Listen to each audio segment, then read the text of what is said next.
Greetings, traveler. I'm SnapJelly, and today I want to do something a little bit different. You see, I get a lot of questions from you guys in the comments, and I really want to answer all of them, and I answer a lot of them in videos, but occasionally I get questions that simply, in my opinion, don't require an entire video to answer. Like, they're usually quite simple to answer. And so I came up with the idea of just grabbing a bunch of those together and answer them in one video. Now, this is just something that I'm trying out. I don't know if it would be more beneficial for you guys if I made several shorter videos or just one big video answering a bunch of questions. Like, it might be it might be easier to look for answers if I have multiple videos. I really don't know. Just trying this out, so I picked out 3 comments that don't really require a lot of explanation to answer in this video, and let's just start. If you guys like this, I might make more of it. So here we go. First one. How plausible is it for someone to teach themselves proper sword fighting techniques without a HEMA manuals, HEMA videos, or HEMA teachers, to learn from just going through trial and error to find the most effective way to handle a historical reproduction of a European longsword? Pretty much no chance. Straight up. No, actually, let me change that. No chance. You can't. It sounds very cool, like for a LARP character or something. Oh, that sounds very mean. I didn't mean it like that. But you have to keep this in mind. Basically, any kind of fighting, including HEMA, has been built off of trial and error. You know, people trying out things, finding out the most effective way. But you gotta keep in mind, though, that when these manuals are written, people have already gone through thousands and thousands of years of sword fighting, right? They are made out of trial and error, but they cost thousands of years to write and thousands of lives lost before people actually figured out what the most effective way would be and what makes it the least likely that you die, right? And all of that trial and error of people dying and dying and dying and dying and correcting themselves eventually led to people writing these historical manuals, to people being able to sword fight in such a way in what, as far as we know, is the most effective way, and write it down, and that's what we're reading about now. You cannot try and stuff all of that knowledge from thousands of years and thousands of people dying into one lifetime.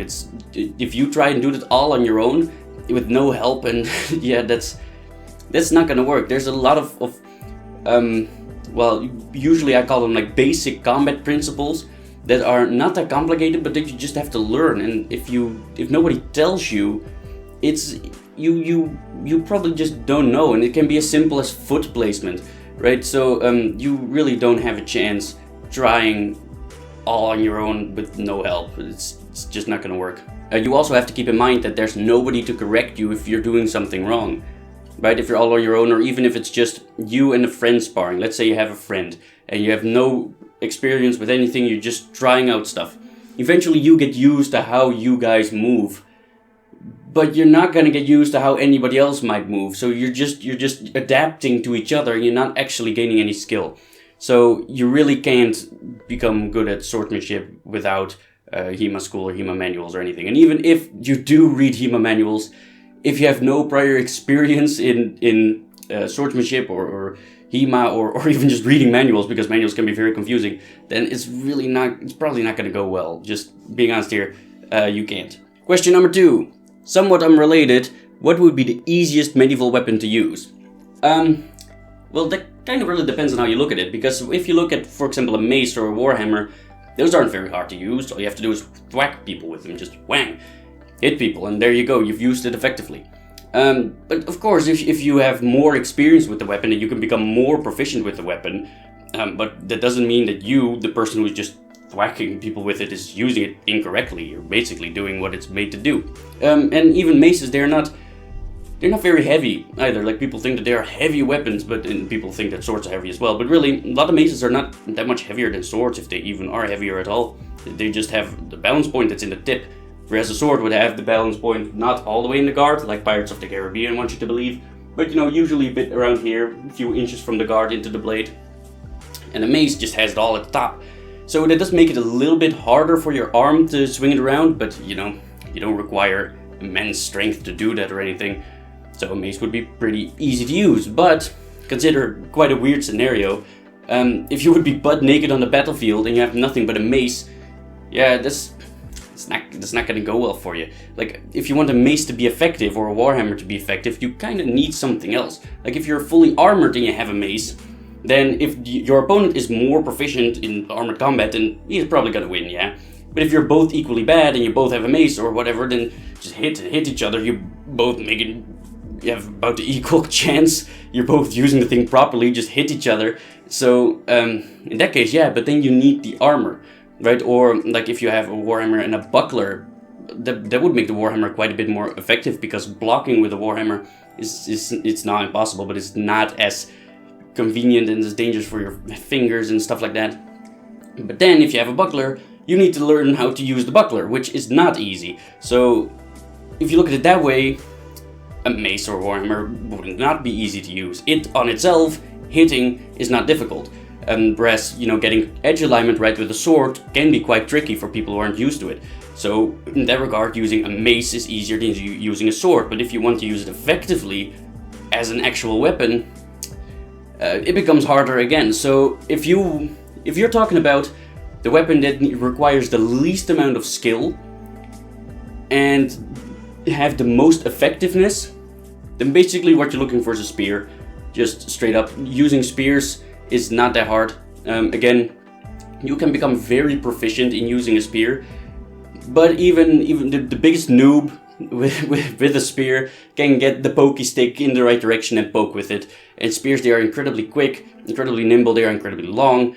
They are super effective. There's a reason that people like pole weapons so much. People use spears so much. Swords are secondary weapons.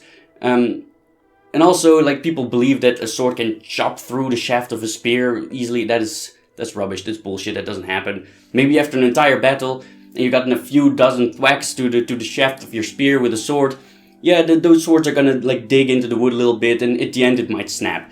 But really, you cannot cut through a spear shaft easily. That's not gonna work. So a spear would definitely be the easiest to use, I would say.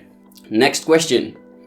Hey, random question. I am 2.6 meters tall, 9 feet 6 inches according to Google. Would I be an outcast in the Middle Ages?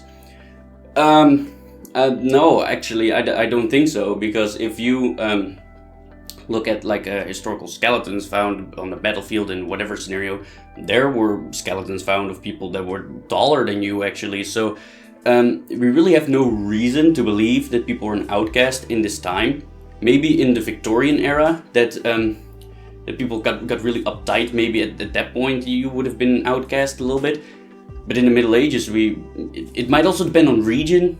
Some people might think it's weird, others might not. But the height difference between modern humans and people in the Middle Ages is actually not as big as people think. Like, people were like 10 centimeters shorter on average. But not that much, and we see from skeletal finds that there's just a lot of fluctuation in length. Like, incredibly tall people and incredibly short people were both found in the Middle Ages. So I don't think you were an outcast, and personally, this is not really based on anything, it's just how in my mind, right? There were not that many people back then, so I think that manpower would just simply be very beneficial. And, you know, if you're alive and healthy and you're not handicapped in any way, then you can still work, right? So why do people care that you're tall? Oh, that's this guy, he's tall. You might get bullied for being tall, but that wouldn't be any different from what it would be like today, I think. So really, I don't really think that you would have been an outcast. I have no reason to believe that you would have been an outcast. So no, that's my answer. So that was it, guys. I hope you enjoyed. Again, if you guys want me to make more videos like these, or if you want me to make, like, multiple shorter videos, let me know in the comments, because I'm just trying something out here. And, let's see how this goes. And, nothing. That's the end of the video. Those were all the questions. If you stuck around this long, you might as well subscribe and also follow me on social media. Links are in the description below, and thank you for joining my quest, and I hope you'll join me in the next one. Bye, guys.